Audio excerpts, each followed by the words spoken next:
السلام عليكم ورحمة الله وبركاته. الحمد لله الذي خلق الإنسان وعلمه البيان ما لم يكن يعلم،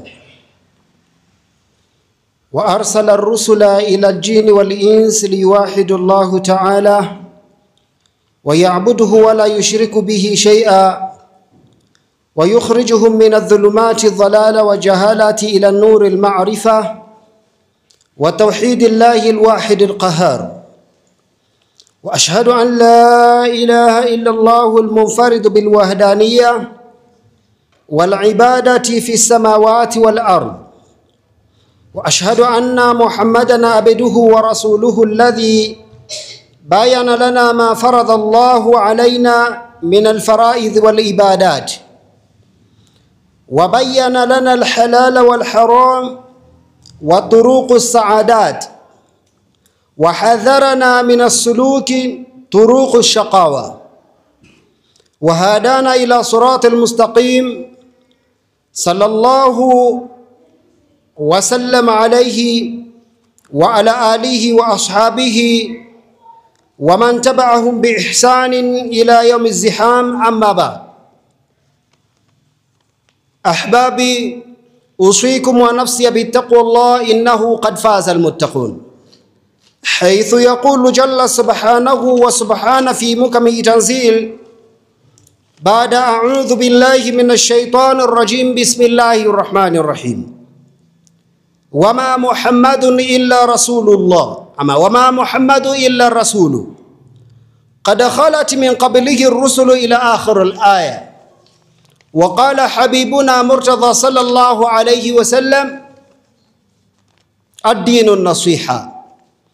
صدق الله العلي العظيم، وصدق الرسول الحبيب النبي الكريم، ونحن على ذلك من الشاهدين وشاكرين، والحمد لله رب العالمين. ربي اشرح لي صدري ويسر لي أمري واحلل عقدة من لساني يفقه قولي. ربي يسري ولا تعسري وتمم بالخير، إنك على كل شيء قدير.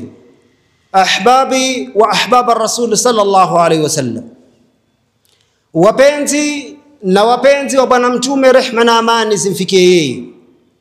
Baada ya kumhimidi Mwenyezi Mungu, Mola ambaye kwa uwezo wake na namna anavyojua kupanga tajriba zake amejalia mimi ninaozungumza na wewe unasikiliza tukaipata sifa miongoni mwa sifa ambazo kwamba ni sifa teule, kwamba sisi ni Waislamu tena ni waumini, na pia tunazo athari za ahlul janna, na amejalia kwamba mimi na wewe tupo hai, tunapumua bila hata kutuma application.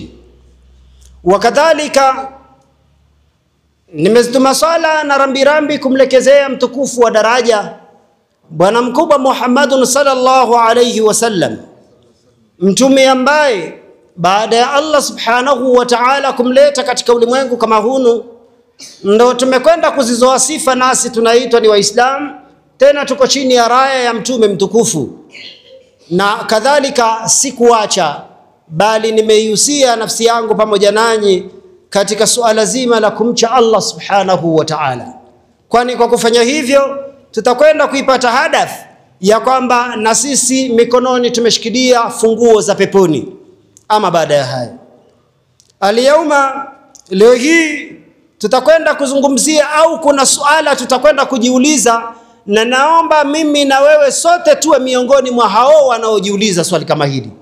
Swali kama lile tuende nalo katika maisha, swali kama lile liwe siku zote tutalifanyia kazi. Kila mtu atakapokaa, kila mtu atakapokuwa yuongea, kila mtu akirudi nyumbani, bali swali kama hili iwe ndio anwa ya kuanzia leo mpaka tukutane tena na Shawali inayokuja insha Allah, Mungu akipenda. Swali lenyewe au ibara yenyewe ni kwamba amali salih mawjud baada Ramadhan. Wallahi, matendo mema yapo, yatakuwepo, yalikuwepo. Baada ya Ramadhani kuisha, matendo mema yapo na yatakuwepo, yalikuwepo. Sasa isiyo ni kwamba mimi na wewe tumekwenda vile vile ambavyo kwamba ilikuwa kama nje ya Ramadhani, kwa sababu upo msemo unasema wenyeji wamebaki na wageni wamerudi makwao. Wenyeji wale matourism wa misikitini washarudi majumbani, wamerudi kwenye nchi zao, lakini wakaaji au wale ambao kwamba lazima wapatikane misikitini, wao hawana njia, lazima wapatikane misikitini. Hili tulipenyeze tu katika akili, katika mishipa, katika damu. Hata kama litauma basi twende nalo tu hivi hivi, kwa sababu ndivyo yalivyo. Wiki mbili nyuma ilikuwa tukianza tu alhamdulillah msikiti umejaa paka pomoni kule, hakuna nafasi. Lakini masala, jambo la kuuliza na kusikitisha ni kana kwamba baada ya Eid watu wameenda kurtadi, watu wamerudi wote. Si imekuja tu vile vile. Ikhwani, ndugu zangu katika imani, yaqulu jalla subhanahu wa ta'ala, anatuambia Mwenyezi Mungu alotukuka, sayadhakkaru man yakhsha, atakumbuka yule ambaye kwamba anamuogopa Allah subhanahu wa ta'ala. Itamkumbusha Ramadhani, mbona nilikuwa vile, na baada ya Ramadhani mbona niko hivi. Nani alinisukuma niwe kama vile, kwamba sikosekani katika qiyam, sikosekani katika siyam, sikosekani katika kuongea ukweli, sikosekani katika darasat, sikosekani katika kila aina ya khairat. Lakini sasa mimi ni nani? Nakumbuka katika baadhi ya darasa zangu nilizungumza kwamba kuna siku, itathmini siku kati ya masiku yako, tenga muda hata kama dakika 5, dakika 10, jiite mkutano. Waite mkutano watu wawili, wewe na wewe. Sasa jiite wewe alafu na uyo wewe mwingine, kwa sababu unapokosewa asema inaonekana hunijui wewe. It means kuna huyu anayeongea alafu kuna yule alojificha. Sasa yule alojificha na wewe unaonekana, kaeni mkutano mjiulize, Ramadhani mbona tulikuwa hivi na sasa mbona tuko hivi? Sasa hapo ukipata jibu, basi ndipo utakuwa umeitengeza ile kesho yako. Allah subhanahu wa ta'ala anazungumza katika sura al-Insan, inna hadainahu sabila imma shakiran wa imma kafura.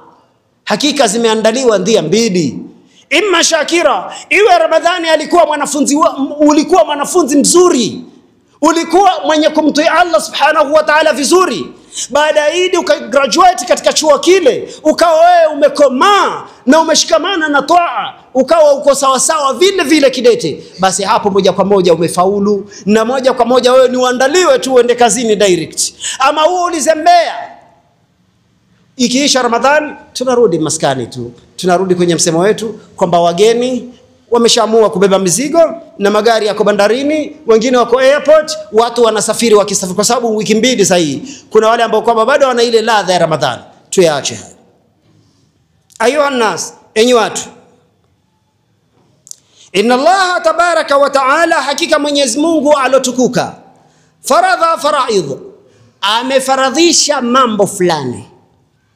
Kuna mambo Allah subhanahu wa ta'ala ameyafaradhisha. Ma maana al-farad? Ayi maana al-farad? Nini kwanza maana ya neno faradhi? Faradhi, amara, ameamrisha. Aloamrisha hapa ndugu yangu, si mimi ninaozungumza ukasema yule namuweza, kwamba huyu akizungumza hivi huyu namuweza, kwa hiyo utamfuatafuata tabadilisha kauli. Ni Allah subhanahu wa ta'ala, utamfuata kona gani ukabadilisha? Inna Allah ta'ala, hakika Mwenyezi Mungu alotukuka, faradha, amefardhisha faradhi. Baadhi ya faradhi amezifaradhisha, baadhi ya mambo amelazimisha Allah subhanahu wa ta'ala. Wa amara biadaiha, kisha akaamrisha kwamba lazima tuyafanye. Kutoka tunapenda ndo hivyo, hatupendi ndo hivyo, lazima tuyafanye. Fala tudhayi'uha, basi ndugu yangu usionekane, usipatikane ukiyakwepa kwepa. Miongoni mwa zile toa ni kwamba upende kwamba Allah subhanahu wa ta'ala pale ambapo anaamrisha jambo, basi usikosekane Muislamu, upatikane katika mambo kama yale. Na katika yale mambo anayoyachukia, basi wewe usipatikane katu. Yale ambayo kwamba Allah subhanahu wa ta'ala unajua hili linamdhi Allah, basi usipatikane. Ndani ya yale mambo ambayo kwamba Allah subhanahu wa ta'ala anayapendezea, basi upatikane ndani yake. Kinyume chake sisi upatikana kwa yale ambayo kwamba Allah anayadhi, na yale ambayo kwamba anayapenda na siku zote anataka mimi na wewe tuyatimize, basi tukapatikana mimi na wewe ni wenye kwenda tora katika sehemu kama hizo. Hivi sivyo inavyotakikana. Waqumu bi'adaiha fala tatrukuha, simameni katika kuyapitisha ama kuyafanya mambo kama haya, wala msionekane mkitira, wala msikosekane. Ila amthal, ni upi mfano? Mfano wa mambo haya kama gani? Kaswala, kama vile swala. Swala ilikuwepo kabla Ramadhani, na swala ikawepo ndani ya Ramadhani, na swala ilipo pia baada ya Ramadhani. Vile vile Qur'ani ambayo kwamba tulitukimizana kuisoma ilikuwepo kabla Ramadhani, na ikawa ndani ya Ramadhani, na ipo baada ya Ramadhani. Ndugu yangu, kutoa sadaka kulikuwepo ndani ya Ramadhani, kulikuwepo kabla ya Ramadhani, na kutakuwepo hata nje ya Ramadhani. Kuzungumza ukweli kupo ndani ya Ramadhani, kulikuwepo nje ya Ramadhani, na vile vile kutakuwa mpaka baada ya Ramadhani. Sasa kipi mimi na wewe kinatufanya tuikwepe swala? Hivi tunamnasua nani? Nani tunamnasua? Angalia fadhaila miongoni mwa zile fadhaila japo kwa uchache katika swala. Kasala, kama vile swala, alladhi ambayo kwamba hiya imaduddin. Swala ni nguzo kati ya miongoni mwa nguzo za dini.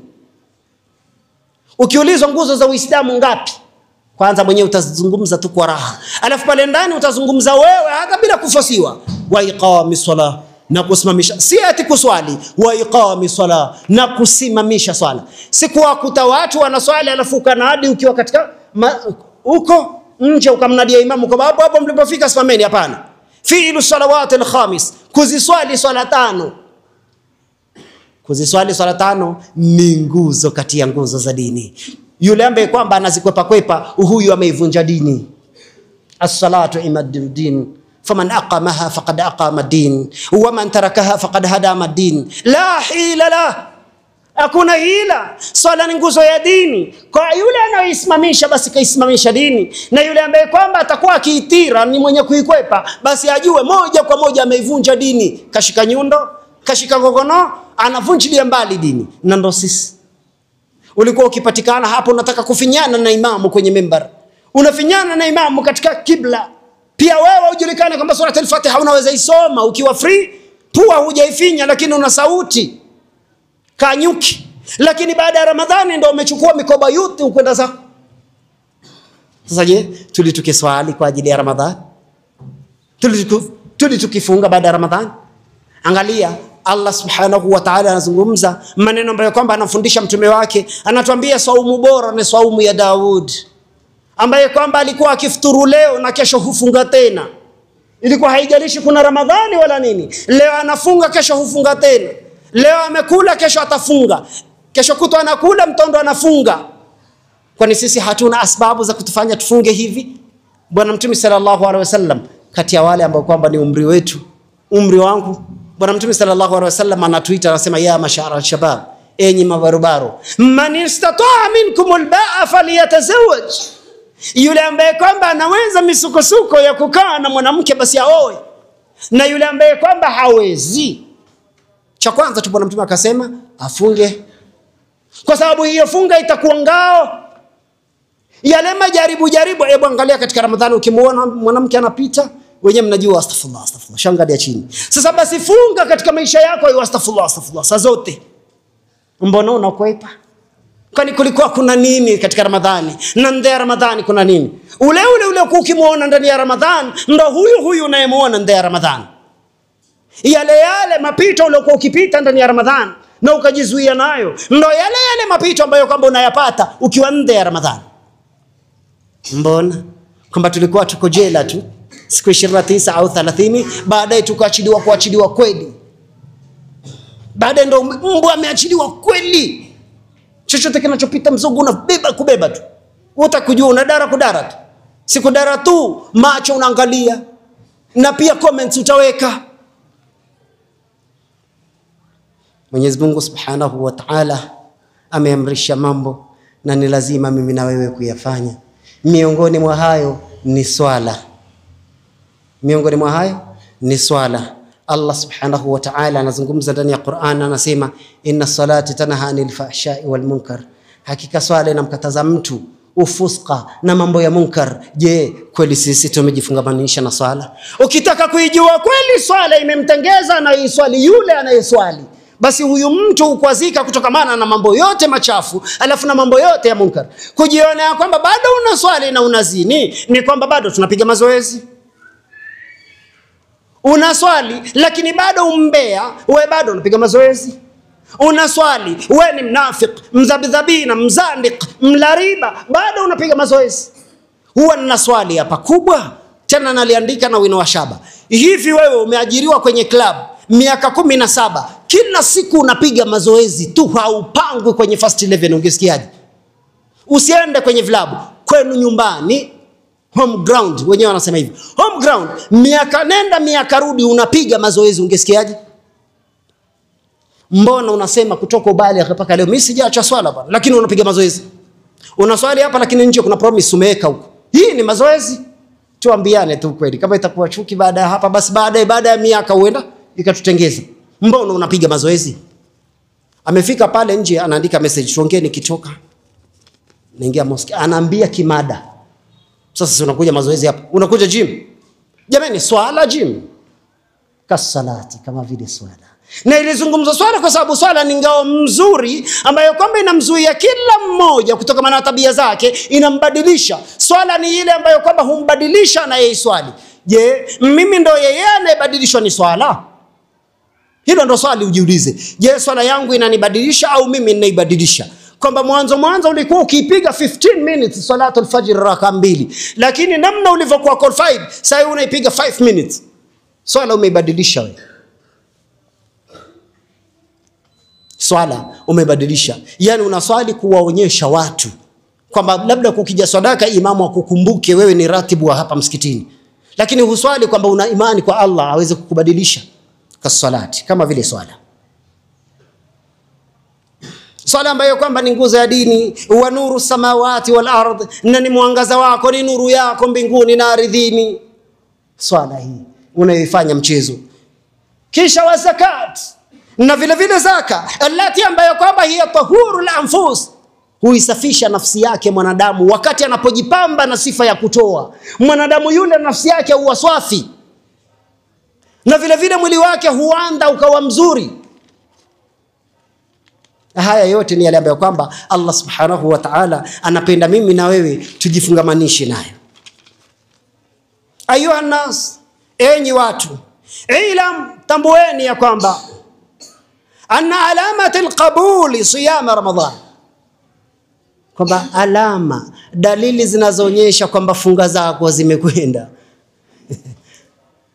Alama inayoonyesha kwamba funga zako zimefanyaje? Hamtaki. Funga zako zimefanyaje? Anakuja anatuambia sijui vipimo sijui nini. Si yangu haya. Jana nilipita na hapa na sikuzungumza haya. Twende na maandiko. Alama ambazo kwamba zitaonyesha funga yangu siku 30 zote ama siku 26, siku 29 zote, kwamba hizi funga hatukwenda patupu, zimekwenda moja kwa moja. Ni kule kwamba mwanadamu au kiumbe funga zake zile na qiyamul laili yake ile na ukweli wake ule alokuwa nao ndani ya Ramadhani na kutoa kwake kule kumembadilisha, amekuwa mpya, ni taqiya, amekuwa mzuri. Msikitini kama hakuna darsa, basi ule muda wa darsa yuko msikitini. Mimi na wewe unakuja bado sekunde 4, kisha imam unamjulisha paka wakati, unamgusia saa imam, time. Imam, kuna watu wao hawana time kwa msikitini. Akiingia msikitini utafikiria murushwa bomu la moshi. Kwa msikitini pekee kiasikia shida, sikia balaa, lakini bora kaka kwenye kijiwe. Kwenye kijiwe yuko vizuri.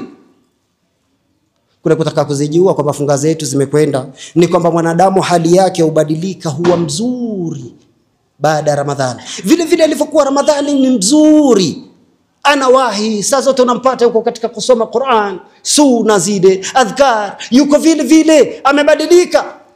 Kabla Ramadhan, Shaaban alikuwa mbaya kabisa, lakini baada ya kuingia katika hizi siku 30 akabaki vile vile. Tumwombe Allah tubakishe vile vile. Basi kweli ndivyo tulivyo. Ndivyo tulivyo. Alikuwa hasengenyi, anaogopa, akitaka kumtaja mtu ashashika ulimi wake, nimefunga. Akitaka ameudhika zaidi, ataka kumtukana mtu akumbuka nimefunga. Umemdhia, ataka kuonwa mkono akumbuka nimefunga. Lakini cha kushangaza unasikia kwamba mtu ametoka kwenye saumu, lakini labda kuna mwingine kamkata mwingine panga tayari. Tumetoka tu kwenye saumu, mwingine kasikia kuudhika paka kamkata mtu panga, kamkata mtu kisu. Sasa Ramadhani imekufunza nini?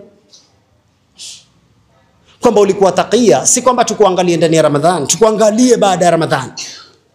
Ukoje baada ya Ramadhani? Saumu imekutengezaje?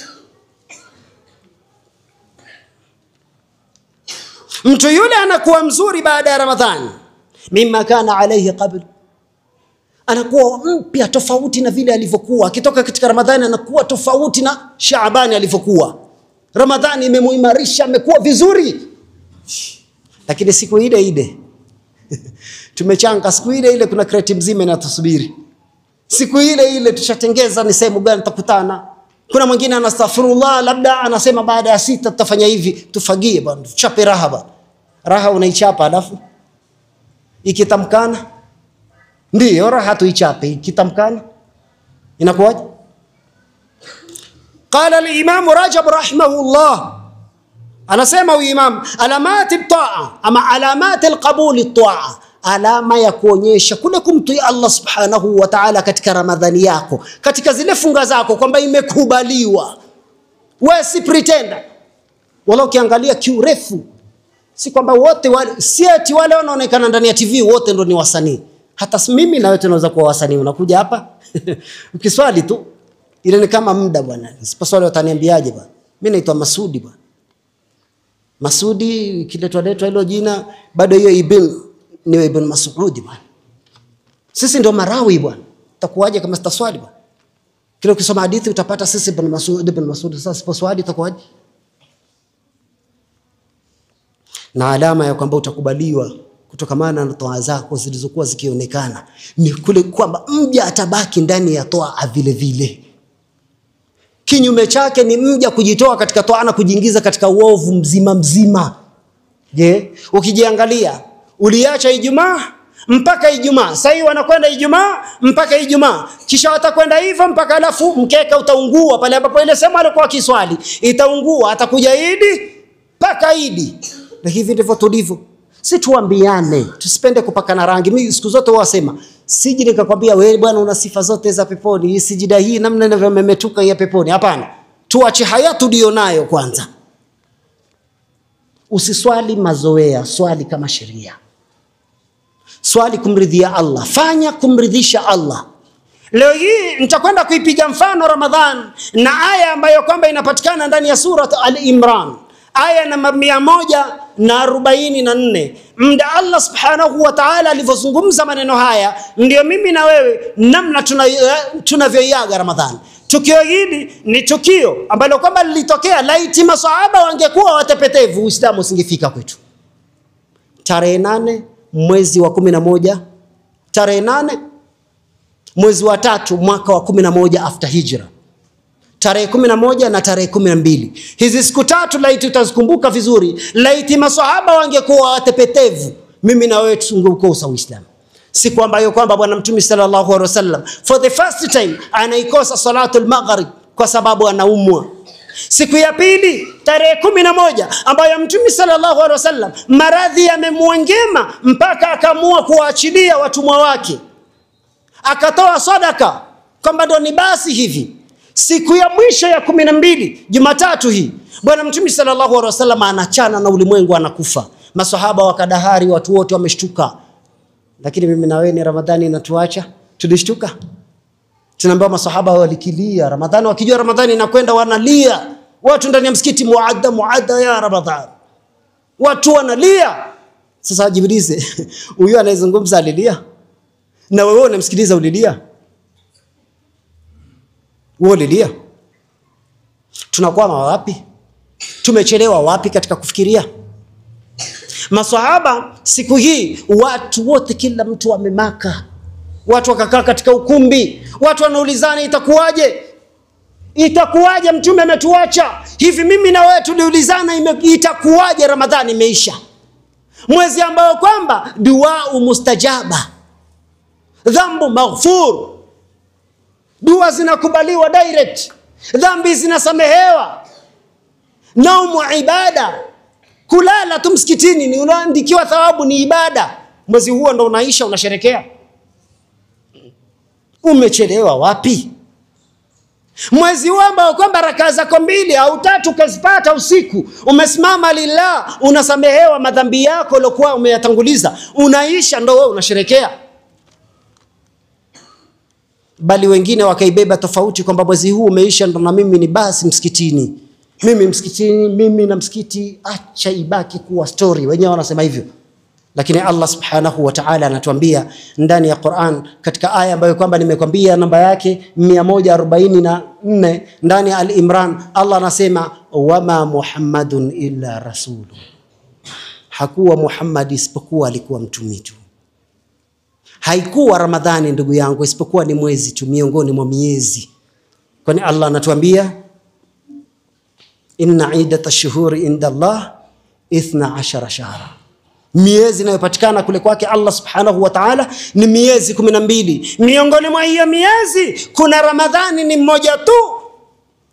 Sasa ule mwezi ambao kwamba ni mmoja tu umekwisha. Je, mtarudi vile vile? Andamana nami, Allah subhanahu wa ta'ala anazungumza ndani ya Qur'ani akisema wama Muhammadun illa rasulu, hakuwa Muhammad isipokuwa alikuwa mtume tu. Kad khalat min qablihi ar-rusul, walitangulia kabla yake mitume wengi mno, walitangulia wengi mno. Kabla Ramadhani kulikuwa na miezi mingi, na baada ya Ramadhani miezi ipo. Kabla Ramadhani kulikuwa na swala, na baada ya Ramadhani swala ipo. Kabla Ramadhani kulikuwa watu ni watoe sadaka, na baada ya Ramadhani sadaka ipo. Kabla Ramadhani adhkari zilikuwepo, na baada ya Ramadhani adhkari zipo. Kabla Ramadhani Qur'ani ilikuwepo, na baada ya Ramadhani Qur'ani ipo. Kipi kinakufunga hutengi muda ukasoma Qur'an nde Ramadhan? Anauliza Allah subhanahu wa ta'ala swali katika hiyo aya, akauliza afa imata au qutila,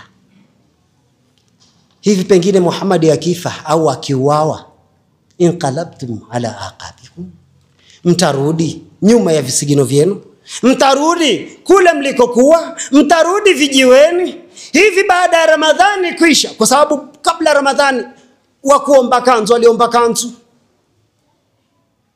wakukodisha alikodisha mwezi mzima, wakununua tasbih alinunua, wakununua kikoi alinunua, wakununua brangeti ili asionekane na brangeti ya kunguni kwenye itikafu pia alinunua. Je, baada ya Ramadhani kuisha mtarudi kule kule? Baada ya Ramadhani mtarudia vimada vyenu?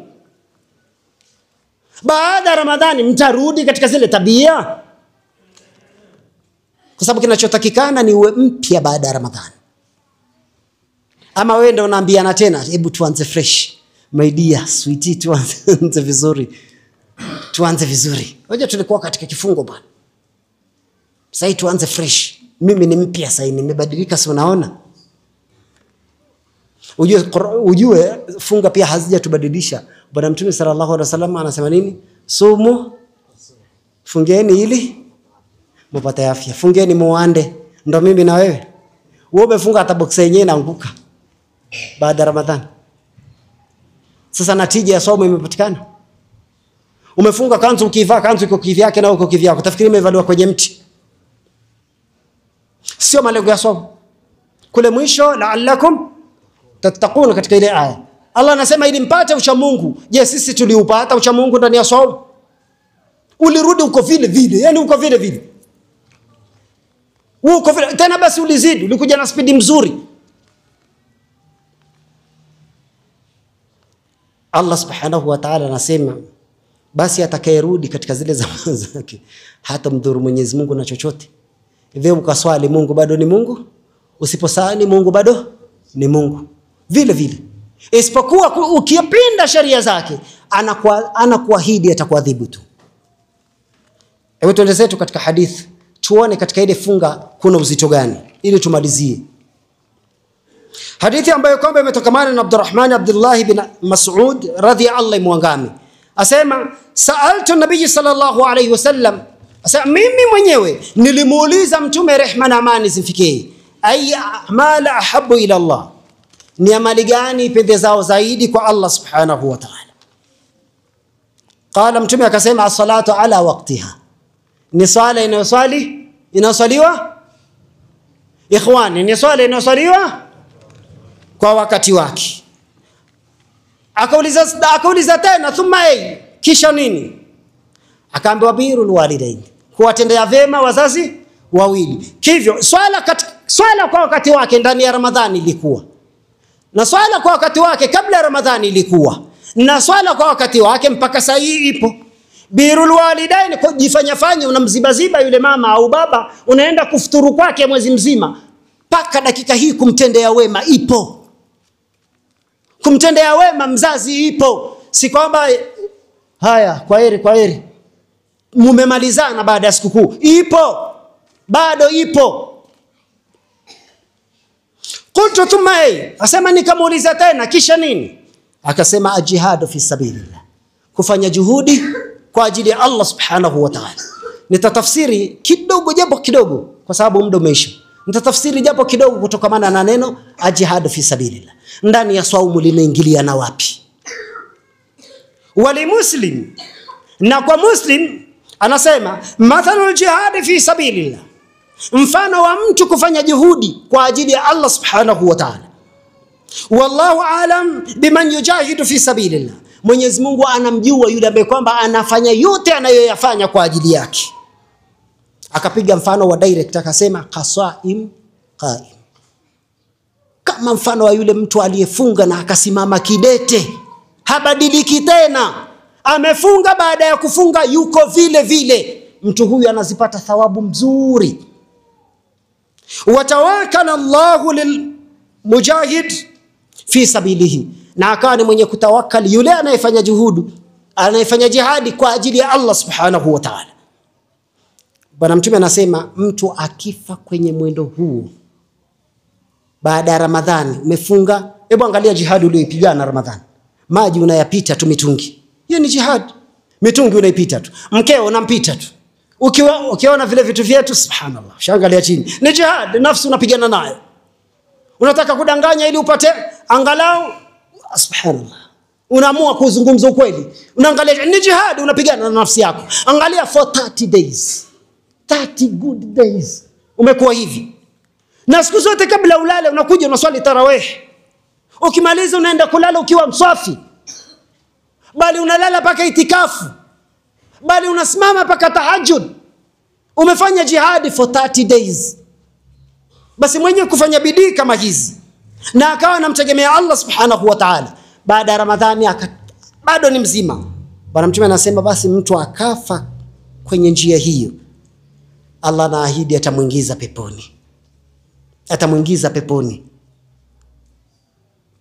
Sasa mimi nazungumza na wewe mwenzangu unasikiliza, hebu iangalie baada zile funga, sahihi uko tayari malakul maut akikushikia akuombe roho yako, si eti akuombe akwambie nipe. Maana kuna kuomba na nipe, naomba roho yako, una khiari kumpa, akwambie nipe. Upo tayari? Je, upo tayari?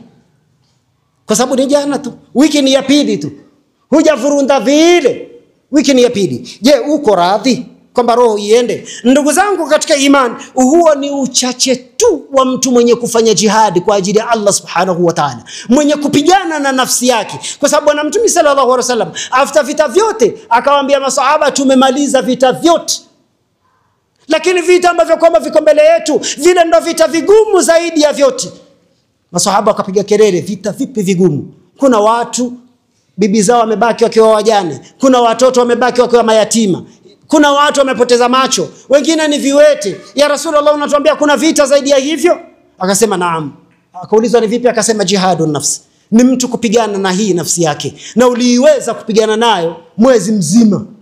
Je, palipobaki utalegea? Allah subhanahu wa ta'ala anasema, na mkirudi kule mlikotoka hamtamdhuru Mwenyezi Mungu kwa chochote, na Mwenyezi Mungu atawalipa wale ambao kwamba wataziona hizi neema za Allah wakashukuru kutokamana na neema zake Allah subhanahu wa ta'ala. Mwenyezi Mungu atustiri, atuhifadhi na atuepushe na kila lenye gharadhi, atuonyeshe haki kwamba jambo zuri tuweze kuifuata, na atuonyeshe batili kwamba jambo baya tuweze kuepuka. Wa hadha, assalamu alaykum wa rahmatullahi wa barakatuh.